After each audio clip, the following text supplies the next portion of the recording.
Hello, everyone. I'm John Horrigan, and thank you for joining me on Journey Through the Past. In this edition, the life and legacy of Dr. Martin Luther King. This program is being brought to you by the Sudbury Seniors Center and the Friends of the Sudbury Seniors. Get up, get out, get active.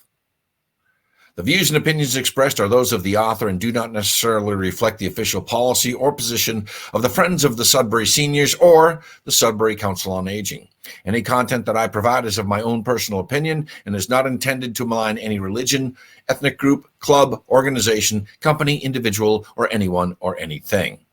One of the greatest speakers and leaders of our time, Dr. Martin Luther King. Now let's look at his life. Now, Martin Luther King was born January 15th, 1929 in Atlanta, Georgia, to the Reverend Martin Luther King Sr., who passed in 1984, and Alberta Williams King, who passed in 1974. Now, King's legal name at birth was Michael King, and his father was also born Michael King, but the elder King changed his and his son's names following a 1934 trip to Germany to attend the Fifth Baptist World Alliance Congress in Berlin. Now, it was during this time he chose to be called Martin Luther King in honor of the German reformer Martin Luther. And King had Irish ancestry through his paternal great-grandfather, as well as African ancestry. King was a middle child between an older sister, Willie Christine King, and a younger brother, Alfred Daniel Williams. And he sang with his church choir at the 1939 Atlanta premiere of the movie Gone with the Wind. Martin liked singing and music. And his mother was an accomplished organist and choir leader, and she took him to various churches to sing. He received attention for singing, "I Want to Be More and More Like Jesus," and later became a member of the junior choir in his church. Now, King said that his father regularly whipped him until he was 15. In fact, a neighbor reported hearing the elder King telling the son, quote, he would make something out of him even if he had to beat him to death. Now, King saw his father's proud and fearless protests against segregation, such as King Sr. refusing to listen to a traffic policeman after being referred to as boy, or stalking out of a store with his son when being told by a shoe clerk that they would have to move to the rear of the store in order to be served. Now, when King was a child, he befriended a white boy whose father owned a business near his family's home. And when the boys were 6, they started school. King had to attend a school for African Americans, and the other boy went to one for whites because public schools were among the facilities segregated by state law. King lost his friend because the white child's father no longer wanted the boys to play together. Now, Martin suffered from depression throughout much of his life. In his adolescent years, he initially felt resentment against whites due to the racial humiliation that he, his family, and his neighbors often had to endure in the segregated South. At the age of 12, shortly after his maternal grandmother died, King blamed himself, and he jumped out of a second-story window, but survived. Now, King was skeptical of many of Christianity's claims. At the age of 13, he denied the bodily resurrection of Jesus during Sunday school. From this point, he stated that doubts began to spring forth unrelentingly. However, he later concluded that the Bible has many profound truths which one cannot escape, and he decided to enter the seminary. Now, growing up in Atlanta, Martin attended Booker T. Washington High School, and he became known for his public speaking ability, and he was part of the school's debate team. And he would become the youngest assistant manager of a newspaper delivery station for the Atlanta Journal in 1942, and he was only 13. Now, during his junior year, he won first prize in an oratorical contest sponsored by the Negro Elks Club in Dublin, Georgia. But returning home to Atlanta by bus, he and his teacher were ordered by the driver to stand so that white passengers could sit down. Now, King initially refused, but he complied after his teacher told him that he would be breaking the law if he did not submit. And King said that during this incident, he was the angriest I have ever been in my life. A precocious student, he skipped both the 9th and 12th grades of high school. Now, during King's junior year in high school, Morehouse College, a respected historically black college, announced that it would accept any high school juniors who could pass its entrance exam. At that time, many students had abandoned further studies to enlist in World War II. But due to this, Morehouse was eager to fill its classrooms. At the age of 15, Martin Luther King passed the exam and entered Morehouse College. The summer before his last year at Morehouse in 1947, the 18-year-old King chose to enter the ministry. He had concluded that the church offered the most assuring way to answer an inner urge to serve humanity. King's inner urge had begun developing, and he made peace with the Baptist church, as he believed he would be a rational minister with sermons that were a respectful force for ideas, even social protest. In 1948, he graduated from Morehouse with a BA degree in sociology, and he enrolled in Crozer Theological Seminary in Chester, Pennsylvania, from which he graduated in 1951. His father fully supported his decision to continue his education. While attending Crozer, King was joined by Walter McCall, a former classmate at Morehouse. And at Crozer, King was elected president of the student body.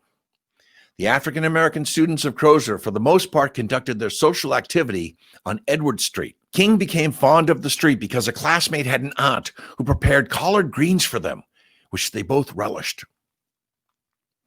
Now, King once reproved another student for keeping beer in his room, saying that they had shared responsibility as African-Americans to, quote, bear the burdens of the Negro race.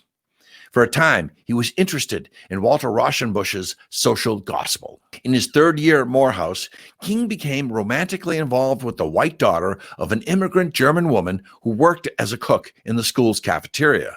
The daughter had been involved with the professor prior to her relationship with Martin, and Martin planned to marry her, but friends advised against it, saying that such an interracial marriage would provoke animosity from both blacks and whites, potentially damaging his chances of ever pastoring a church in the South.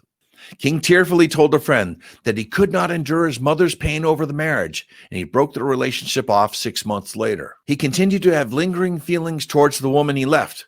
One friend was quoted as saying he never recovered. King married Coretta Scott on June 18, 1953, on the lawn of her parents' house in her hometown of Heiberger, Alabama. He was 24 and she was 26. And they had 4 children together: Yolanda King, born 1955, Martin Luther King III, born 1957, Dexter Scott King, born 1961, and Bernice King, born 1963. Now, during their marriage, King limited Coretta's role in the civil rights movement, expecting her to be a housewife and mother. At age 25 in 1954, King was called as pastor of the Dexter Avenue Baptist Church in Montgomery, Alabama.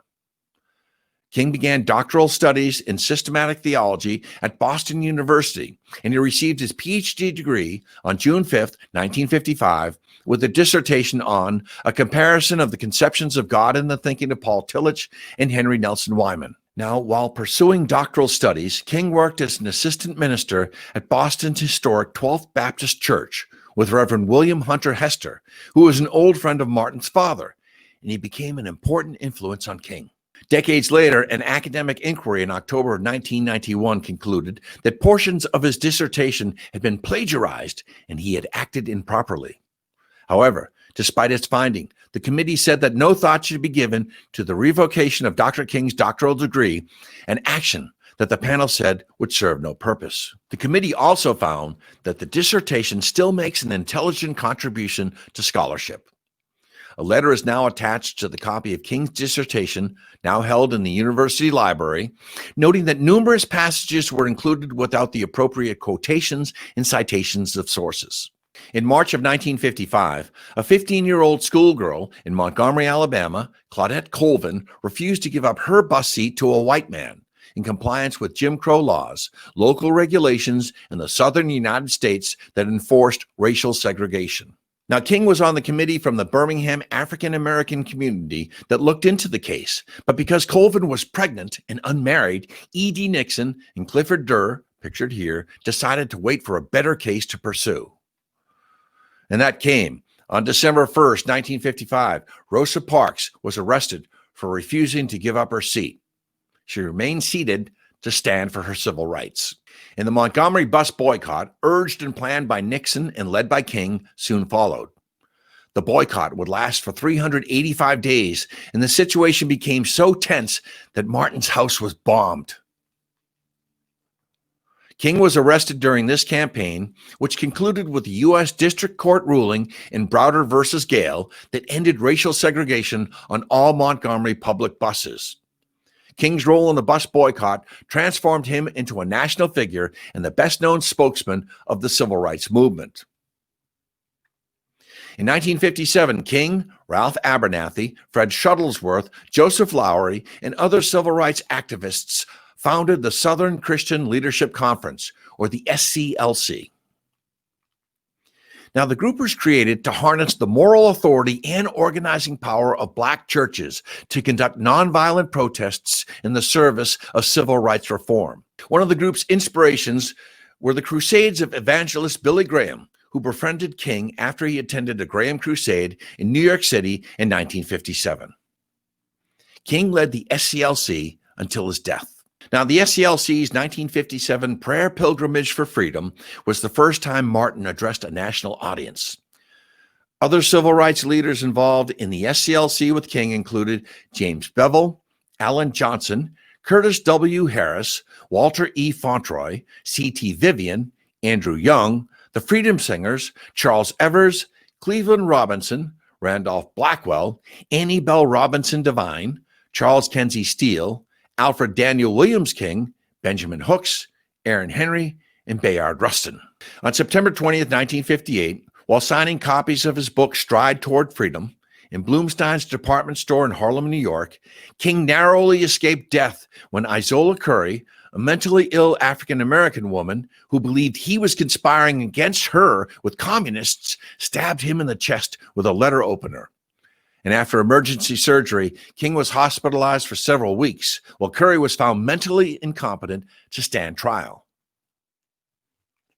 Now, in 1959, he published a short book called The Measure of a Man, which contained his sermons, What is Man? And The Dimensions of a Complete Life. The sermons argued for man's need for God's love and criticized the racial injustices of Western civilization. Now, the Gandhi Society for Human Rights was a fund founded by leaders of the nonviolent civil rights movement, and King served as honorary president for the group. Quote, in the struggle for human rights and justice, Negroes will make a mistake if they become bitter and indulge in hate campaigns. Now, displeased with the pace of President John Kennedy's addressing the issue of segregation, King and the Gandhi Society produced a document in 1962 calling on the president to follow in the footsteps of Abraham Lincoln and use an executive order to deliver a blow for civil rights as a kind of second Emancipation Proclamation. The FBI, under a written directive from Attorney General Robert F. Kennedy, began tapping King's telephone in the fall of 1963. Concerned that allegations of communists in the SCLC, if made public, would derail the administration's civil rights initiatives, Kennedy warned King to discontinue the suspect associations and later felt compelled to issue the directive authorizing the FBI to wiretap King and other SCLC leaders. This man, I always cringe when I see his photo. J. Edgar Hoover feared that communists were trying to infiltrate the civil rights movement. But when no such evidence emerged, the Bureau used the incidental details caught on tape over the next 5 years in attempts to force King out of the preeminent leadership position. Blackmail. Now, King believed that the organized nonviolent protest against the system of Southern segregation known as Jim Crow laws would lead to extensive media coverage of the struggle for Black equality and voting rights. Now, journalistic accounts and televised footage of the daily deprivation and indignities suffered by Southern Blacks and of segregationist violence and harassment of civil rights workers and marchers produced a wave of sympathetic public opinion that convinced the majority of Americans that the civil rights movement was the most important issue in American politics in the early 1960s. King organized and led marches for Blacks' rights to vote, desegregation, labor rights, and other basic civil rights. Most of these rights were successfully enacted into the law of the United States with the passage of the Civil Rights Act of 1964 and the 1965 Voting Rights Act, passed by the administration of Lyndon Johnson, but the foundations were formed by the Kennedy administration. Now, King and the SCLC put into practice many of the principles of the Christian left and applied the tactics of nonviolent protest with great success by strategically choosing the method of protest and the places in which protests were carried out. There were often dramatic standoffs with segregationist authorities, and sometimes these confrontations turned violent. Throughout his participation in the civil rights movement, King was criticized by many groups, which included opposition by more militant blacks, such as Nation of Islam member Malcolm X, separatist Stokely Carmichael, and Omali Yeshitela. The Albany movement was a desegregation coalition formed in Albany, Georgia in November of 1961, and a month later, the SCLC became involved. The movement mobilized thousands of citizens for a broad front, nonviolent attack on every aspect of segregation within the city, and it attracted nationwide attention. Now, when King first visited on December 15, 1961, he had, quote, planned to stay a day or so and return home after giving counsel. The following day, however, December 16th, he was swept up in a mass arrest of peaceful demonstrators, and he declined bail until the city made concessions. According to Martin, that agreement was dishonored and violated by the city after he left the town. King returned in July of 1962, and he was sentenced to 45 days in jail or a $178 fine. But he chose jail. And 3 days into his sentence, Police Chief Laurie Pritchett discreetly arranged for King's fine to be paid and ordered his release. Quote, Martin said, we had witnessed persons being kicked off lunch counter stools, ejected from churches, and thrown into jail. But for the first time, we witnessed being kicked out of jail. It was later acknowledged by the King Center that Billy Graham was the one who bailed King out of jail during this time. Now, after nearly a year of intense activism with few tangible results, the movement began to deteriorate. King requested a halt to all demonstrations and a day of penance to promote nonviolence and maintain the moral high ground. Divisions within the Black community and the canny, low-key response by local governments defeated efforts. Though the Albany effort proved a key lesson in tactics for King and the national civil rights movement, the national media was highly critical of King's role in the defeat and the SCLC's lack of results. After Albany, King sought to choose engagements for the SCLC in which he could control the circumstances rather than entering into pre-existing situations. In April of 1963, the SCLC began a campaign against racial segregation and economic injustice in Birmingham, Alabama. The campaign used nonviolent but intentionally confrontational tactics, and Black people in Birmingham, organizing with the SCLC, occupied public spaces with marches and sit-ins, openly violating laws that they considered unjust. Now, King's intent was to provoke mass arrests and create a situation so crises packed that it will inevitably open the door to negotiation. However, the campaign's early volunteers did not succeed in shutting down the city or in drawing media attention to the police's actions. The SCLC changed the course of the campaign then by recruiting children and young adults to join in the demonstrations. Newsweek would call this strategy a children's crusade. Now, during the protests, the Birmingham Police Department, led by this man, Eugene Bull Connor, used high-pressure water jets and police dogs against protesters, including children. Footage of the police response was broadcast on national television news and dominated the nation's attention, shocking many white Americans and consolidating Black Americans behind the movement. Not all of the demonstrators were peaceful, despite the avowed intentions of the SCLC. In some cases, bystanders attacked the police, who responded with brute force. King and the SCLC were criticized for putting children in harm's way, but the campaign was a success. Connor lost his job, the Jim Crow signs came down, and public places became more open to Blacks as King's reputation improved immensely. King was arrested and jailed early in the campaign, his 13th arrest out of what would become 29. From his cell, he composed the now famous Letter from Birmingham Jail, which responded to calls on the movement to pursue legal channels for social change. King argued that the crisis of racism was too urgent and the current system was too entrenched. Quote, We know through painful experience that freedom is never voluntarily given by the oppressor. It must be demanded by the oppressed. He points out that the Boston Tea Party, a celebrated act of rebellion in the American colonies, was illegal civil disobedience, and that conversely, everything Adolf Hitler did in Germany was legal. King also expressed his frustration with white moderates and clergymen. He considered them to be too timid to oppose an unjust system. In December 1964, King and the SCLC joined forces with the Student Nonviolent Coordinating Committee, the SNCC, in Selma, Alabama, where the SNCC had been working on black voter registration for many months. A local judge issued an injunction that barred any gathering of 3 or more people affiliated with the SNCC, SCLC, or with any of 41 named civil rights leaders. This injunction temporarily halted civil rights activity until Martin defied it by speaking at Brown Chapel on January 2nd, 1965. Deep down in our nonviolent creed is the conviction that there are some things so dear, some things so precious, some things so eternally true that they're worth dying for. And if a man happens to be 36 years old, as I happen to be, and some great truth stands before the door of his life, some great opportunity to stand up for that which is right, he's afraid his home will get bombed, or he's afraid that he will lose his job, or he's afraid that he will get shot or beat down by state troopers.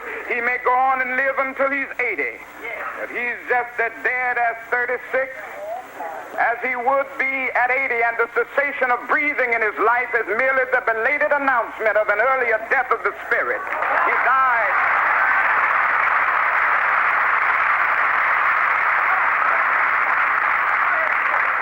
A man dies when he refuses to stand up for that which is right. A man dies when he refuses to stand up for justice. A man dies when he refuses to take a stand for that which is true. So we're going to stand up right here amid horses. We're going to stand up right here in Alabama amid billy clubs. We're going to stand up right here in Alabama amid police dogs if they have them. We're going to stand up amid tear gas. We're going to stand up amid anything that they can muster up, letting the world know that we are determined to be free.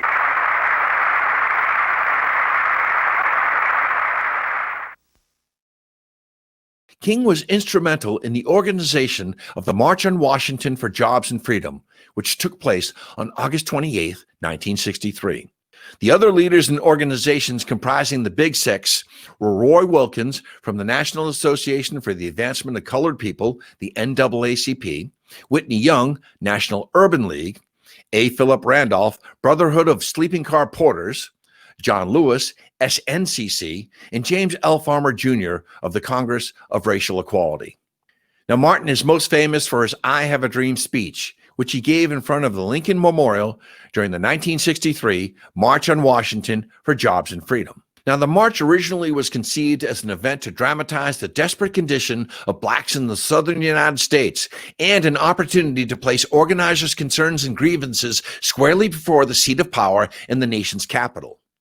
Organizers intended to denounce the federal government for its failure to safeguard the civil rights and physical safety of civil rights workers and black people. Now, the march did, however, make specific demands: an end to racial segregation in public schools, meaningful civil rights legislation, including a law prohibiting racial discrimination in employment, protection of civil rights workers from police brutality, a $2 minimum wage for all workers, and self-government for Washington, D.C., then governed by a congressional committee. Despite tensions, the march was a resounding success. More than 250,000 people of diverse ethnicities attended the event, sprawling from the steps of the Lincoln Memorial onto the National Mall and around the reflecting pool. At the time, it was the largest gathering of protesters in the history of Washington, D.C. Now, Martin delivered a 17-minute speech, which we called the I Have a Dream speech. In the speech's most famous passage, in which he departed from his prepared text, possibly at the prompting of Mahalia Jackson, who shouted behind him, "Tell them about the dream." And to think that he did this without a prepared text, memorized, no teleprompters. He spoke from here. I am happy to join with you today in what will go down in history as the greatest demonstration for freedom in the history of our nation.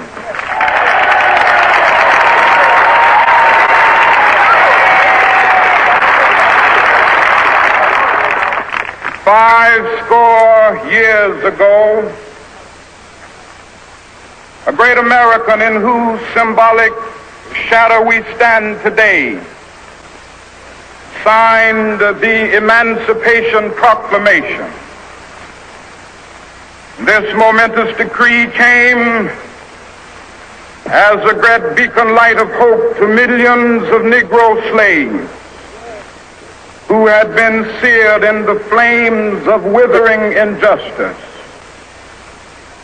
It came as a joyous daybreak to end the long night of their captivity. But 100 years later, the Negro still is not free. 100 years later, the life of the Negro is still sadly crippled by the manacles of segregation and the chains of discrimination.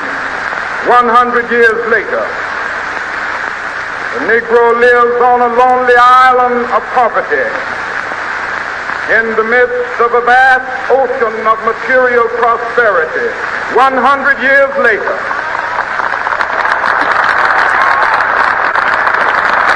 Negro is still languished in the corners of American society and finds himself in exile in his own land.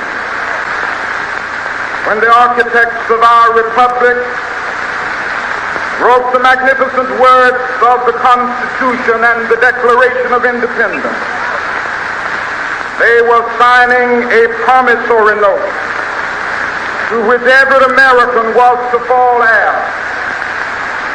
This note was a promise that all men, yes, black men as well as white men, would be guaranteed the unalienable rights of life, liberty, and the pursuit of happiness.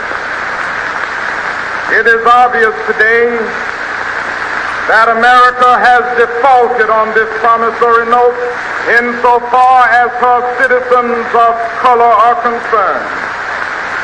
Instead of honoring this sacred obligation, America has given the Negro people a bad check, a check which has come back marked insufficient funds.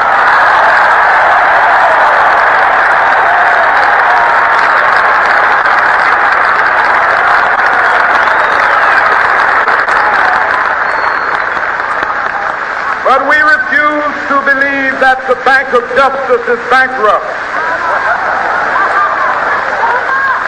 We refuse to believe that there are insufficient funds in the great vaults of opportunity of this nation. So we've come to cash this check, a check that will give us upon demand the riches of freedom and the security of justice. We have also come to this hallowed spot to remind America of the fierce urgency of now. Now is the time to make real the promises of democracy.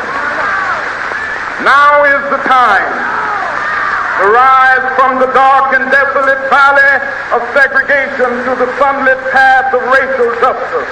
Now is the time to lift our nation from the quicksands of racial injustice to the solid rock of brotherhood. Now is the time.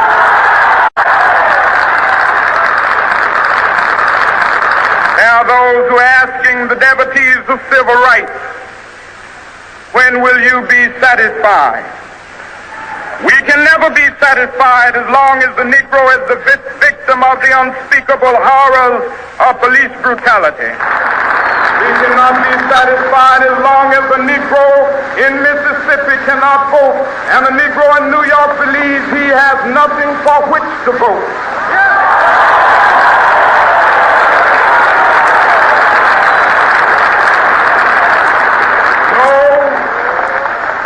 No, we are not satisfied, and we will not be satisfied until justice rolls down like waters and righteousness like a mighty stream.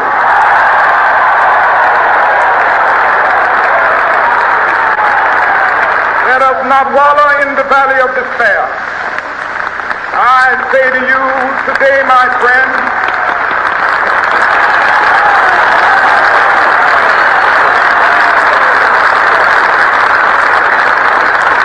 so even though we face the difficulties of today and tomorrow, I still have a dream. It is a dream deeply rooted in the American dream. I have a dream that one day this nation will rise up, live out the true meaning of its creed. We hold these truths to be self-evident that all men are created equal. I have a dream that one day on the red hills of Georgia, the sons of former slaves and the sons of former slave owners will they be able to sit down together at the table of brotherhood. I have a dream that one day even the state of Mississippi, a state sweltering with the heat of injustice, sweltering with the heat of oppression, will be transformed into an oasis of freedom and justice. I have a dream that my 4 little children will one day live in a nation where they will not be judged by the color of their skin, but by the content of their character. I have a dream today.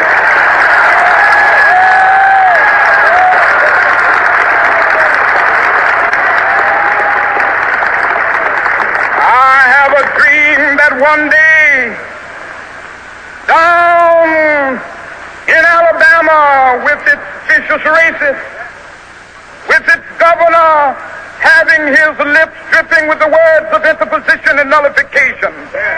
One day right there in Alabama, little black boys and black girls will be able to join hands with little white boys and white girls as sisters and brothers. I have a dream today.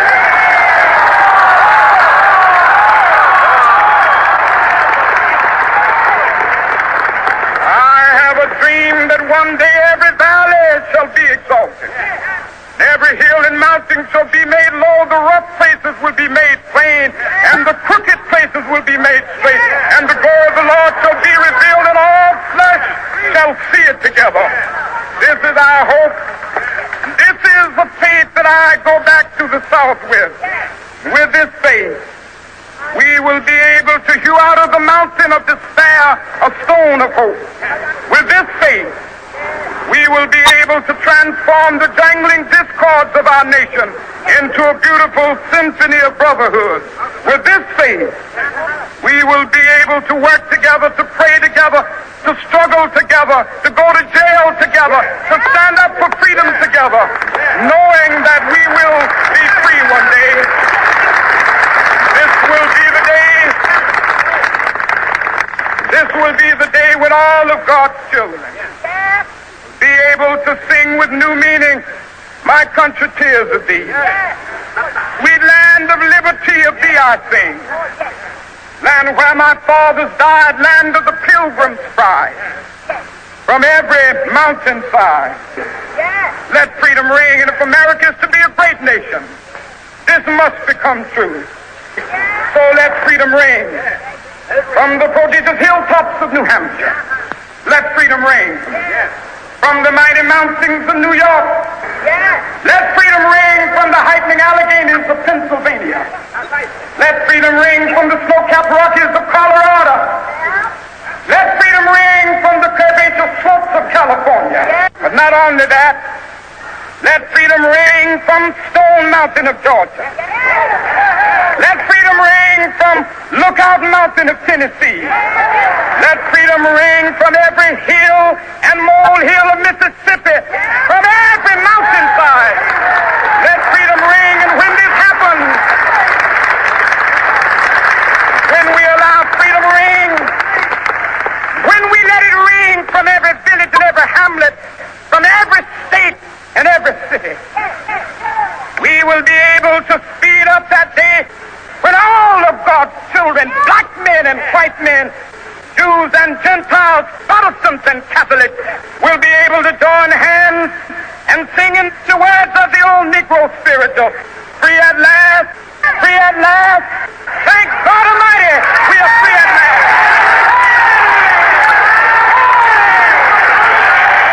I Have a Dream came to be regarded as one of the finest speeches in the history of American oratory. There's no doubting that. It was a beautiful speech. The march, and especially Martin's speech, helped put civil rights at the top of the agenda of reformers in the United States, and it facilitated the passage of the Civil Rights Act of 1964. Then came the march from Selma to Montgomery, a march to the Alabama state's capital. The first attempt to march on March 7th, 1965 was aborted because of mob and police violence against the demonstrators. This day has become known as Bloody Sunday and was a major turning point in the effort to gain public support for the civil rights movement. It was the clearest demonstration up to that time of the dramatic potential of King's nonviolent strategy, even though he wasn't even present. Now, King met with officials in the Lyndon B. Johnson administration on March 5th in order to request an injunction against any prosecutions of the demonstrators. Footage of police brutality against the protesters were broadcast extensively and aroused national public outrage. Now, King next attempted to organize a march for March 9th to the Edmund Pettus Bridge in Selma, then held a short prayer session before turning the marchers around and asking them to disperse so as not to violate the court order to disband. The unexpected ending of the second march aroused the surprise and anger of many within the local movement. The march finally went ahead fully on March 25th, 1965, and at the conclusion of the march on the steps of the state capitol, King delivered a speech that became known as How Long? Not Long. I know you're asking today, how long will it take? Somebody's asking, how long will prejudice blind the visions of men? I come to say to you this afternoon, however difficult the moment, yes, sir, however frustrating the hour, it will not be long, because truth crushed earth will rise again. Yes, sir. How long? Not long. Yes, sir. Because no lie can live forever. Yes, sir. How long? Not long. How long? Because you shall reap what you sow. Yes, sir. How long? Not long. How long? Truth forever on the scaffold, wrong forever on the throne. Yes, yet that scaffold sways the future. Yes. Behind the dim unknown standeth God within the shadow, keeping watch above his own. How long? Not long. Because the arc of the moral universe is long, but it bends toward justice. Yes, how long? Not long. Not long. Because mine eyes have seen the glory of the coming of the Lord. Yes, he's trampling out the village where the grapes of wrath are stored. Yes, sir. He's loosed the fateful lightning of his terrible swift sword. Yes, his truth is marching on. Yes, sir. He has sounded forth the trumpet that shall never call retreat. He is sifting out the hearts of men before his judgment seat. Oh, be swift, my soul, to answer him. Be jubilant, my feet. Our God is marching on. Glory, hallelujah. Glory, hallelujah. Glory, hallelujah. Glory, hallelujah. His truth is marching on. In it, King stated that equal rights for African Americans could not be far away because, quote, the arc of the moral universe is long, but it bends towards justice. Now, Martin long opposed American involvement in the Vietnam War. In an April 4th, 1967 appearance at the New York City Riverside Church, exactly 1 year before his death, King delivered a speech titled Beyond Vietnam, A Time to Break Silence. He spoke strongly against the U.S.'s role in the war, arguing that the U.S. was in Vietnam to, quote, occupy it as an American colony, and calling the U.S. government the greatest purveyor of violence in the world today. Things haven't changed. I come to this magnificent house of worship tonight because my conscience leaves me no other choice. A time comes when silence is betrayal. That time has come for us in relation to Vietnam. Why are you speaking about the war, Dr. King? Why are you joining the voices of dissent? Peace and civil rights don't mix, they say. And of irony can save him when he hears the most powerful nation of the world speaking of aggression as it drops thousands of bombs on a poor, weak nation more than 8,000 miles away from its shores. At this point, I should make it clear that while I have tried in these last few minutes to give a voice to the voiceless in Vietnam, to understand the arguments of those who are called enemy, I am as deeply concerned about our own troops there as anything else. The Americans are forcing even their friends into becoming their enemies. The image of America will never again be the image of revolution, freedom, and democracy, but the image of violence and militarism, unquote. We continue, there will be no doubt in my mind and in the mind of the world that we have no honorable intentions in Vietnam. Number one, end all bombing in North and South Vietnam. Number two, declare a unilateral ceasefire in the hope that such action will create the atmosphere for negotiation. Three, take immediate steps to prevent other battlegrounds in Southeast Asia by curtailing our military buildup in Thailand and our interference in Laos. Four, realistically accept the fact that the National Liberation Front has substantial support in South Vietnam and must thereby play a role in any meaningful negotiations and any future Vietnam government. Five, set a date that we will remove all foreign troops from Vietnam in accordance with the 1954 Geneva Agreement. He also connected the war with economic injustice, arguing that the country needed serious moral change. Quote, a true revolution of values will soon look uneasily on the glaring contrast of poverty and wealth. With righteous indignation, it will look across the seas and see individual capitalists of the West investing huge sums of money in Asia, Africa, and South America, only to take the profits out with no concern for the social betterment of the countries and say, this is not just. On April 15, 1967, King spoke at an anti-Vietnam War march from New York's Central Park to the United Nations, where he brought up issues of civil rights and the draft. We, the participants in today's unprecedented national peace demonstration, although of many national origins, faiths, and shades of political opinion, are united in our conviction of the imperative need for an immediate, peaceful solution to an illegal and unjustifiable war. We are determined that the killing be stopped and that a nuclear holocaust be avoided. We rally at the United Nations in order to reaffirm our support of the principles of peace, universality, equal rights, and self-determination of peoples embodied in the Charter and acclaimed by mankind, but violated by the United States. That there has never been an advocacy on my part of a mechanical merger of the civil rights and the peace movement. I have felt, however, that the spirit of the civil rights movement should certainly imbue the peace movement and thereby strengthen the peace movement.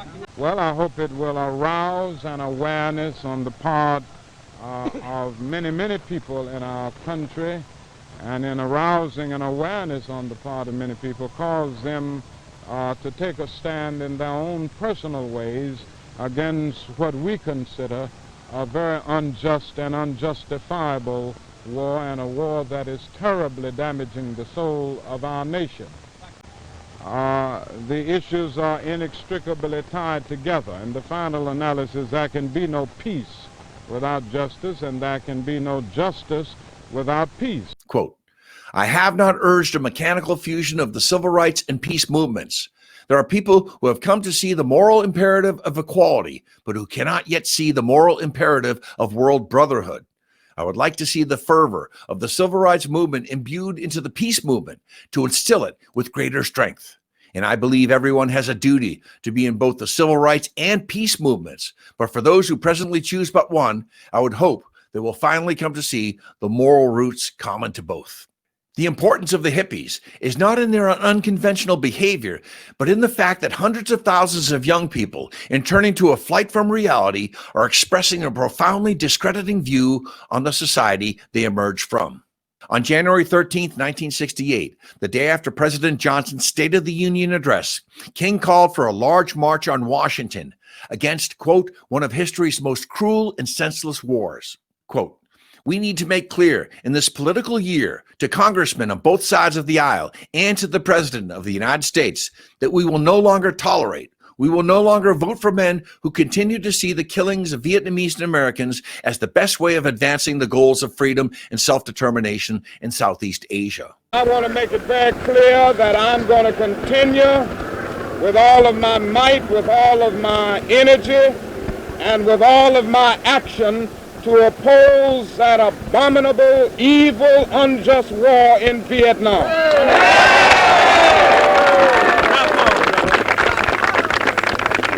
And I say that that is a great need now for a radical reordering of priorities in America, and that is a great need for a revolution of values. Henry David Thoreau said in his essay on civil disobedience that non-cooperation with evil is as much a moral obligation as is cooperation with good. And I do not plan to cooperate with evil at any point. And I say to you in conclusion, that we must continue to stand up, and we must continue to follow the dictates of our conscience, even if that means breaking unjust laws. In 1968, King and the SCLC organized the Poor People's Campaign to address issues of economic justice and injustice. King traveled the country to assemble a multiracial army of the poor that would march on Washington to engage in nonviolent civil disobedience at the Capitol until Congress created an economic Bill of Rights for poor Americans. On March 29, 1968, King went to Memphis, Tennessee in support of the Black Sanitary Public Works employees represented by AFS CME Local 1733, who had been on strike since March 12th for higher wages and better treatment and safer conditions. In one incident, Black street repairmen received pay for 2 hours when they were sent home because of bad weather, but white employees were paid for the full day. On April 3rd, 1968, Martin Luther King addressed a rally and delivered his I've Been to the Mountaintop address at Mason Temple, the world headquarters of the Church of God in Christ. Now, Martin's flight to Memphis was delayed by a bomb threat against his plane. All we say to America is be true to what you said on paper.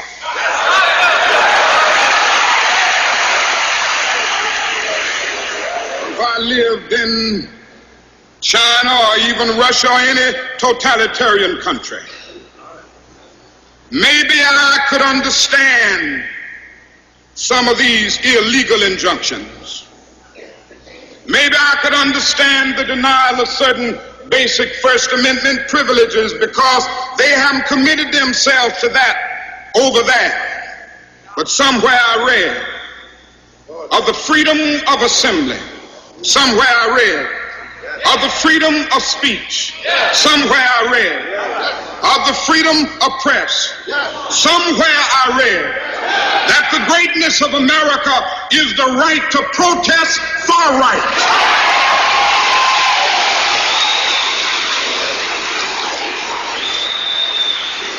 So just as I say we aren't going to let any dogs or water hoses turn us around, we aren't going to let any injunction turn us around.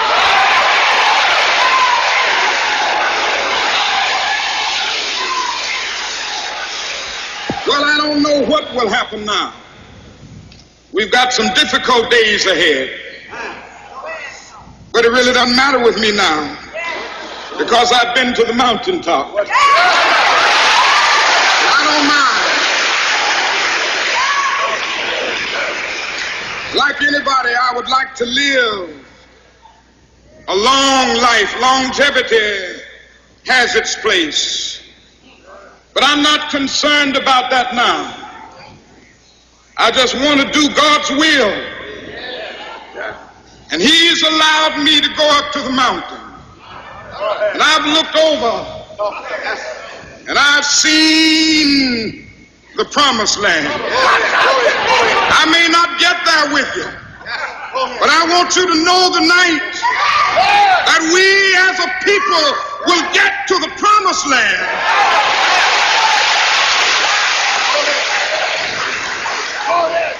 So I'm happy tonight. I'm not worried about anything. I'm not fearing any man. Mine eyes have seen the glory of the coming of the Lord. Now, King was booked in room 306 at the Lorraine Motel in Memphis, owned by Walter Bailey. King and his entourage stayed at room 306 so often that it was known as the King Abernathy Suite.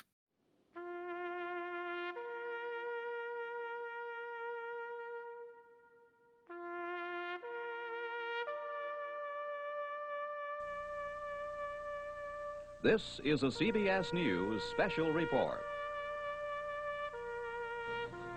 Dan Rather reporting for CBS News from New York.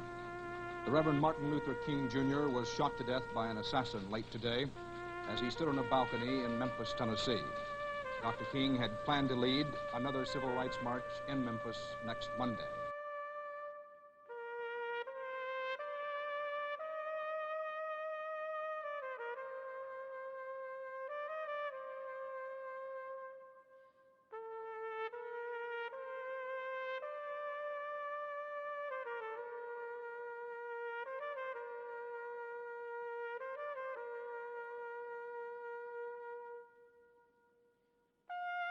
According to Jesse Jackson, who was present, King's last words on the balcony before his assassination were spoken to musician Ben Branch, who was scheduled to perform that night at an event King was attending. Ben, make sure you play Take My Hand, Precious Lord, in the meeting tonight, and play it real pretty. Martin Luther King was shot by James Earl Ray at 6:01 p.m. April 4th, 1968, as he stood on the motel's second-floor balcony. The bullet entered through his right cheek, smashing his jaw, then traveled down his spinal cord before lodging in his shoulder. After emergency chest surgery, Martin Luther King died at St. Joseph's Hospital at 7:05 p.m.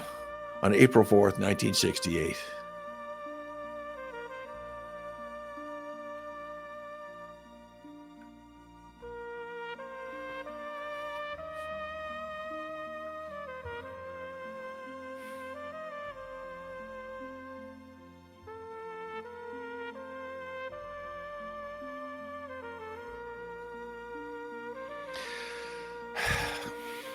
Remember that disclaimer I put up front about my own opinion? We're told today James Earl Ray killed Martin Luther King Jr. with a single shot fired from his Remington rifle. Another Oswald, in my opinion. There are many more people involved in that, not just this guy. He was commissioned. Just my opinion. On June 8, 1968, 2 months after King's death, James Earl Ray was arrested at London's Heathrow Airport, attempting to leave the United Kingdom for Brussels on a false Canadian passport. He was helped. Martin Luther King Jr. was an American Baptist minister and activist who was a civil rights leader.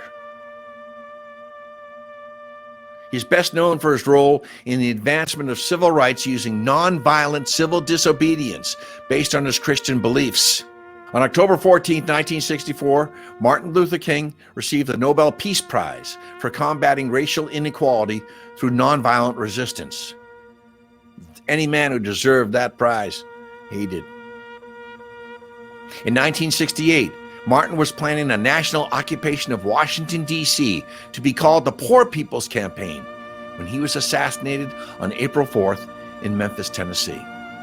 His death was followed by many riots in many U.S. cities. King was posthumously awarded the Presidential Medal of Freedom and the Congressional Gold Medal. Martin Luther King Jr. Day was established as a holiday in numerous cities and states beginning in 1971 and as a U.S. federal holiday in 1986. Hundreds of streets in the United States have been renamed in his honor, and a county in Washington state was also renamed for him. The Martin Luther King Jr. Memorial on the National Mall in Washington, D.C. was dedicated in 2011.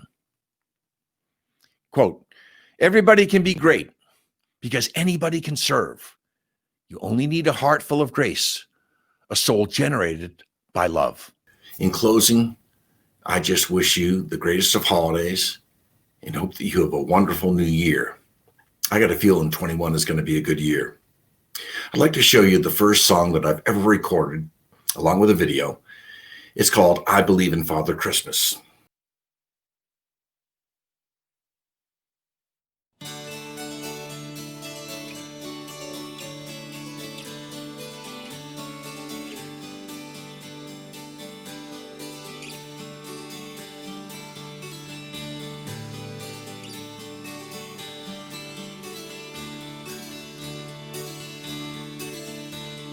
They said there'll be snow at Christmas. They said there'll be peace on earth. But instead it just kept on raining, a veil of tears for the virgin birth. I remember one Christmas morning, a winter's light and a distant choir, and the peal of a bell and that Christmas tree smell, and their eyes full of tinsel and fire.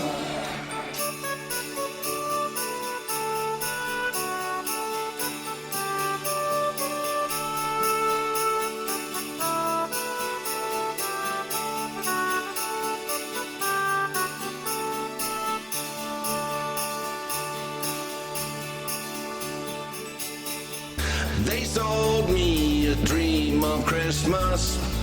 They sold me a silent night. And they told me a fairy story till I believed in the Israelite. And I believed in Father Christmas, and I looked to the sky with excited eyes till I woke with a yawn in that first light of dawn, and I saw him in through his disguise.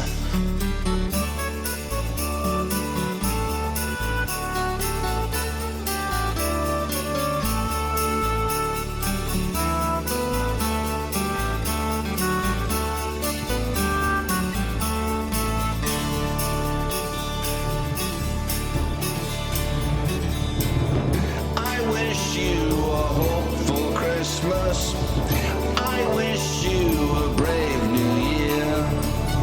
All anguish, pain and sadness, leave your heart and let your road be clear.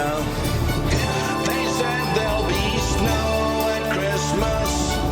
They said there'll be peace on earth. Hallelujah, Noel, be it heaven or hell, the Christmas we get we deserve.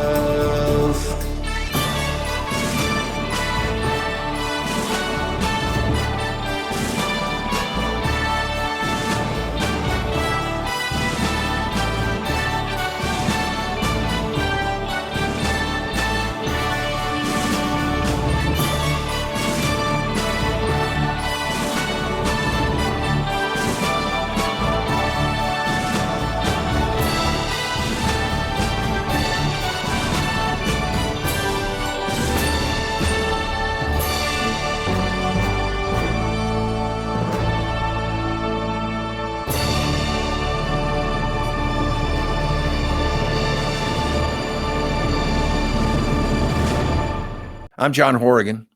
Thank you so much for watching this broadcast on the life and legacy of Dr. Martin Luther King. A special thanks to our sponsor, the Council on Aging.